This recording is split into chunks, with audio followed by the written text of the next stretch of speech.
Georgia O'Connor here. Big up Julius. Ring IQ. Welcome to the relay. Welcome to the relay. We're covering today's top boxing news. Okay, we'll start with this. It appears that reigning WBA super featherweight champion Hearn Choi has booked herself another fight date. Initially, she was supposed to be facing novice boxer Akarengo, who ahead of what was supposed to be their fight, sported a professional record of only 3 wins and no losses.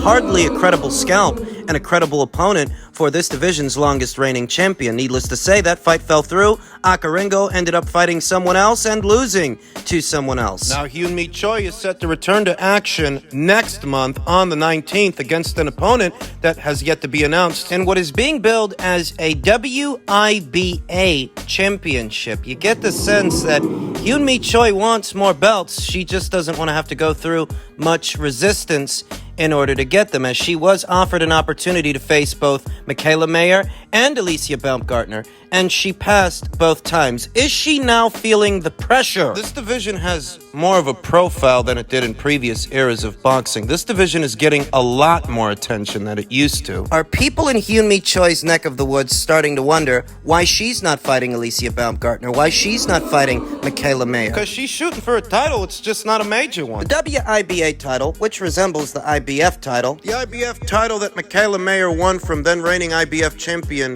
Maiva Hamadouche of La France. The WBA title resembles the blue belt, the blue IBF title. The difference is that the IBF title is recognized by the other major 3 alphabet organizations. The WBA title is not. It's just like the WBO. It's belt. It's a belt like the WBU and the WBF and the IBO. It's belt. It's definitely a belt, but it's not recognized by the major 4. Thus, it does not actually qualify as an, according to Hoyle, unification match. It's not recognized by the WBC, the WBA, the WBO, or the IBF. Hearn Choi is moving quite strangely. Is she in the market for another title, even if it is a lesser title, because Germany's own Ramona Grafe is coming dangerously close to becoming her mandatory challenger with Delphine Persoon behind her? Is Hearn Choi en route to vacate the WBA title should she be ordered to defend it against either Ramona Grafe or Delphine Persoon? Is that what this is? Or is this Hearn Choi, in her own way, attempting to have a unification match of her own that doesn't involve Michaela Mayer, that doesn't involve Alicia Baumgartner? What is this? It's poor excuse for a unification match. That's what I think it is. So look of it to me, Hearn Choi's next fight is not yet registered on BoxRec, so don't actually know who specifically it is she's going to be fighting, though you get the sense that it'll likely be... I mean, listen, she was going to fight a girl that only had 3 professional fights in Akarengo, so I don't get the sense she wants to take on a killer. Having not boxed since September of last year, not only will this be Hearn Choi's first fight this year in the year of 2022, but it will have been a year's time since she last had a fight. And these kinds of opponents in this kind of succession, her last fight was against journeywoman-level opponent Simone de Silva of Brazil. Before that, she fought another journeywoman in Calista Salgado. Hearn Choi has averaged 1 fight a year for the last 4 years, and we are talking about journeywomen here.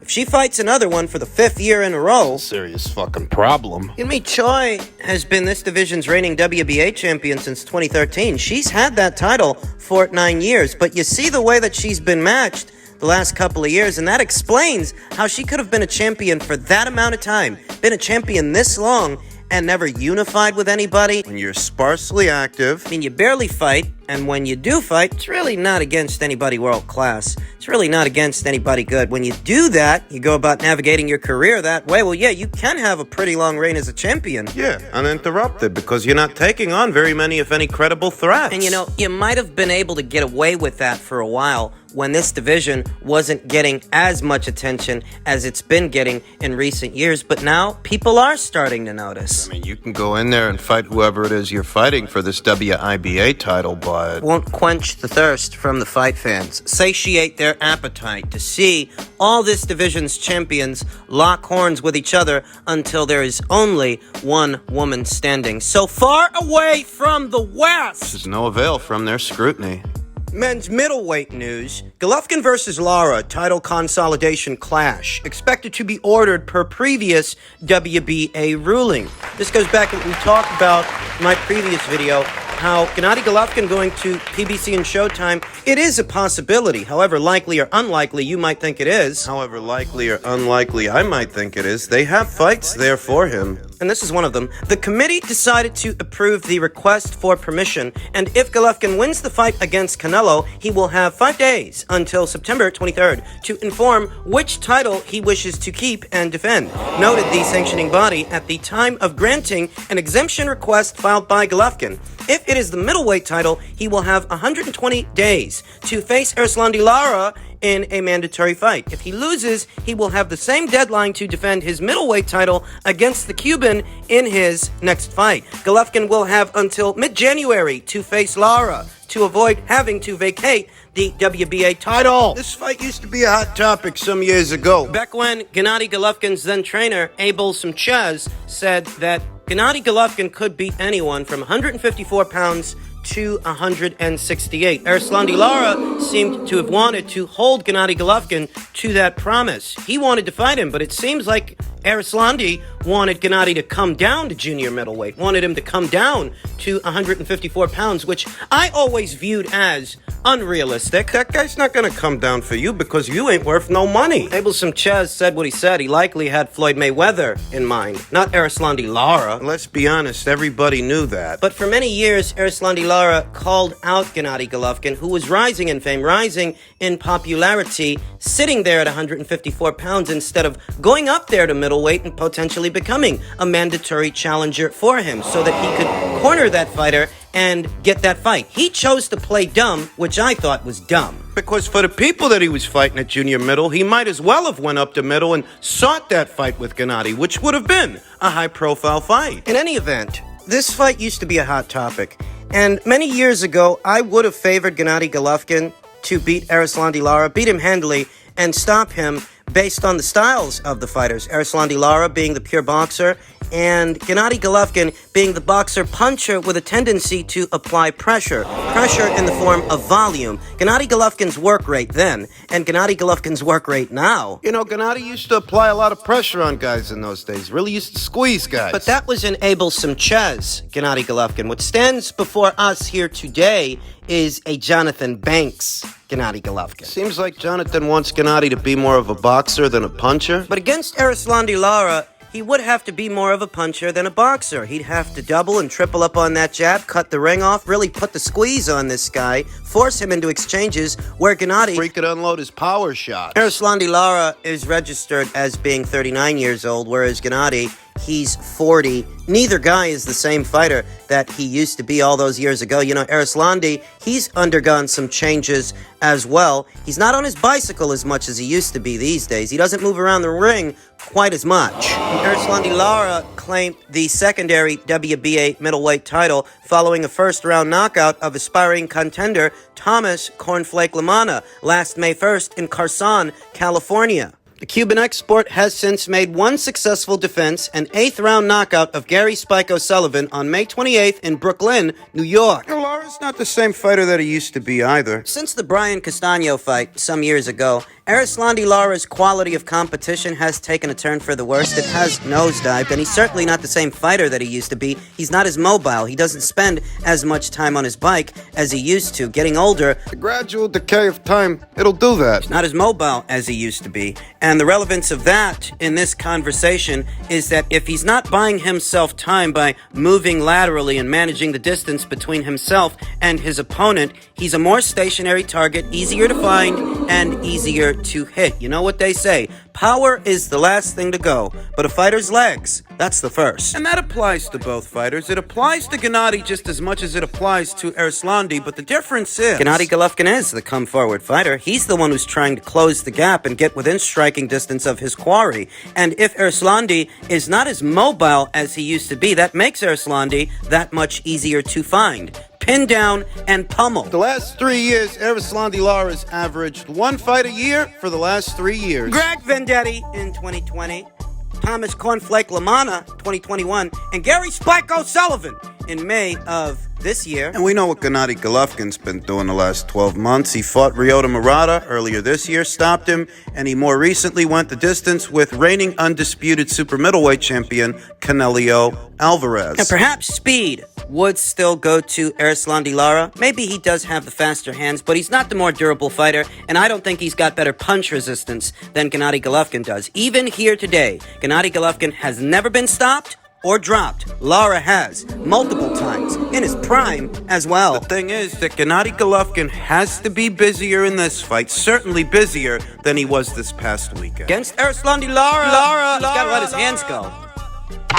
He can't be economic, he can't be reserved, and he can't let this turn into a boxing match. He needs to be more of an Abel Sanchez Gennady Golovkin and less a Jonathan Banks Gennady Golovkin. I think he still packs enough punch that he can stop Erislandy Lara, who's never been stopped. The trial for Gennady is catching up to him, assuming Lara still has enough in those legs to move around and buy himself some time. I don't think today's 39-year-old Erislandy Lara is as durable as Gennady Golovkin, as hard a puncher as Gennady Golovkin. And he's not as sharp either. I would give Gennady decent odds to beat Erislandy Lara. The real question here is, will Gennady Golovkin enter into a multi-fight deal with the PBC in order to see this fight come into fruition and hang on to his WBA middleweight title? That's the real question, because if he doesn't and he forfeits that belt, it will reflect poorly on him. And finally, Eddie Hearn, Matchroom Impresario, had this to say. He said, sometimes we don't get credit for our fights. We are putting on the biggest nights. They really are, but some people hate to admit it. I feel like because of what we do and because of the schedule that the Zone has put together, it's like sometimes we don't get credit for the fights or the schedules Hearn said on the DAZN boxing show.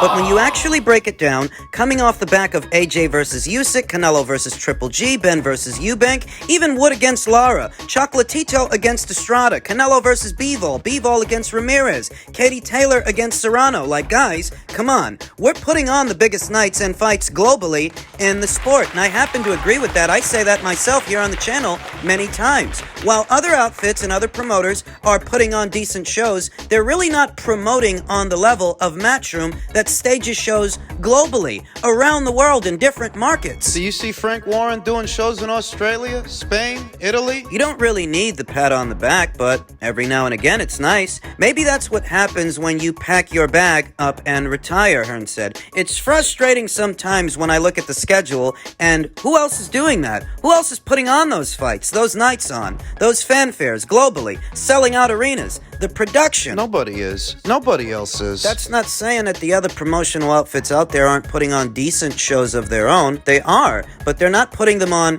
as often as Matchroom and DAZN are, and quite honestly, they're not the same scale, the same size as Matchroom's shows. Katie Taylor versus Amanda Serrano In America, as well as Canelo versus Golovkin 3. Joshua versus Usyk 2 in the Middle East. Conor Ben versus Chris Eubank in the United Kingdom. I mean, it's obvious who's putting on the bigger shows here. It's not even a contest. Eddie Hearn... He fired back at his old buddy Frank Warren, saying, he just focuses on me. It's because he's fucking jealous, that's why. Some people just focus on us and me, and unfortunately for Frank, he's been at it for 10 plus years. I've not paid rent in that mine for 12 or 13 years, and I've been a pleasant tenant, but I guess I'm not going to leave the brain anytime soon. Success breeds envy, that's what they say, and you're lying to yourself if you think old fish eyes Frank Warren ain't envious of Eddie. What are you telling yourself? That Frank Warren is putting on better shows, comprehensively better shows, consistently, than Matchroom? What drugs are you on? Frank Warren has it all riding on Tyson Fury for the most part. That's his top shelf guy, his top draw. But aside from Tyson Fury, what has he got? Eddie Hearn's got Anthony Joshua, he's got Canelo Alvarez, he's got Conor Ben. Do you understand what kind of message it sends?